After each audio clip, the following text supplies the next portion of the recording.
राजनीतिक विरासत मिलने के बाद भी सियासत अब आसान नहीं रही है। गांधी परिवार शायद इसका सबसे बड़ा उदाहरण है। गांधी परिवार के वारिस अपनी विरासत को बचाने के लिए जद्दोजहद कर रहे हैं, तो दूसरे युवाओं को भी अपनी जगह बनाने के लिए संघर्ष करना पड़ रहा है।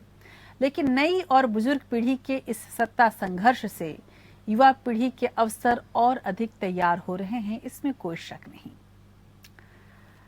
देश की राजनीति में बदलाव का दूसरा दौर यदि याद करें तो 1977 में आया, जब जयप्रकाश नारायण के नेतृत्व में देश के युवाओं ने आपातकाल का विरोध किया और सत्ता भी बदल गई। वहीं 2012 में युवाओं ने राजनीति में एक नई शुरुआत की। दिल्ली में हुए निर्भया कांड और भ्रष्टाचार विरोधी मुहिम ने आम आदमी पार्टी को जन्म दिया और युवाओं को एक नई रोशनी नजर आई।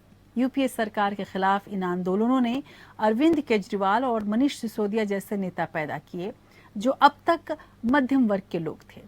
इसके बाद पंजाब और हरियाणा की राजनीति में कई युवा नेता उभर कर सामने आए। यहां तक कि संसद में भी कई युवा नेता दिखे।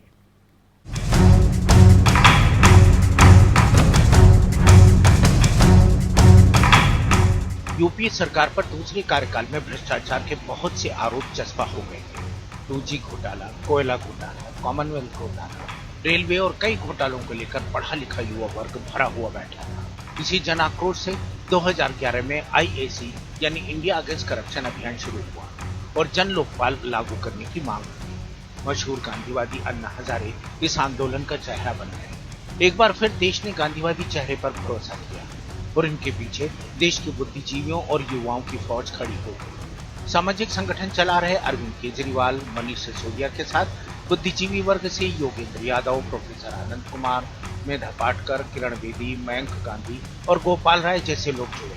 कांग्रेस इस आंदोलन को संभालने में नाकाम रही और इस अभियान ने आम आदमी पार्टी को जन्म दिया। अरविंद केजरीवाल और मनीष सिसोदिया पूरे आंदोलन में विजेता साबित हुए। बौद्धिक आधार देने वाले बहुत से लोग न्यू में ही दफन हो गए।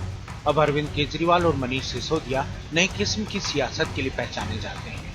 वहीं दिल्ली की राजनीति में सक्रिय कांग्रेस के युवा चेहरे अजय माकन जैसे नेता अपनी पहचान नहीं बना पाए।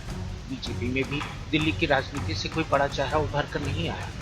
हरियाणा में अलबत्ता युवा नेताओं की नई फौज सामने है। राष्ट्रीय लोकदल के ओम प्रकाश चौटाला की विरासत संभाले दुष्यंत चौटाला प्रदेश के उप मुख्यमंत्री हैं, तो कांग्रेस में दीपेंद्र सिंह हुड्डा, कुलदीप बिश्नोई, रणदीप सुरजेवाला और शैलजा कुमारी जैसी नेता उभरी।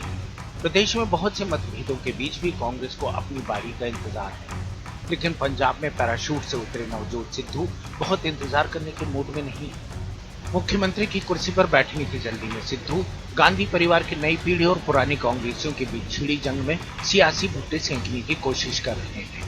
लेकिन बीजेपी से आए सिद्धू को प्रदेश अध्यक्ष बनाने से ज्यादा आला कमान तैयार नहीं हुआ और कैप्टन अमरिंदर ने अपनी पार्टी बनाकर बीजेपी से तालमेल का संकेत देकर कांग्रेस के लिए अगले चुनाव में नई मुश्किलें खड़ी कर दी।